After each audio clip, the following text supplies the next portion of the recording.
ចាបងប្អូនទាំងគ្នាថ្ងៃនេះក៏ខ្ញុំមកបង្រៀនបងប្អូនពីរបៀបបើកភាគរយថ្មចាចាបងប្អូនត្រូវចូលកន្លែង setting ឬអក្សរខ្មៅថាការកំណត់ពេលបងចូលទៅដល់ហើយបងត្រូវ scroll មើលកន្លែងពាក្យថាភាគរយឬក៏ថ្មហើយបងចុចទៅខាងក្រោមហ្នឹងកន្លែងអក្សរថ្មហើយឃើញរូបថ្មហ្នឹងហើយបងចុចចូលទៅកន្លែងហ្នឹងតទៅពីបងចុចហើយបងនឹងឃើញតម្រងបែបនេះហើយបងអូសទៅក្រោមឲ្យអស់ហើយនឹងឃើញពាក្យថាបង្ហាញកម្រិតថ្មនៅក្នុងរូបស្ថានភាពចុចនៅទាំងហ្នឹងទៅហើយបងប្អូននឹងឃើញថា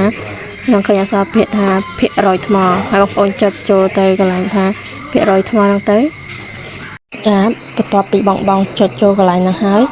បងនឹងឃើញរូបរាងបែបនេះហើយបងហ្នឹងគឺដល់ហើយគឺបងចុចទៅវាមានតម្រងឲ្យយើងជ្រើសរើសដាក់តាមបែបបងស្រឡាញ់ទៅហើយខ្ញុំធ្វើនេះគឺធ្វើក្នុងទូរស័ព្ទធម្មតា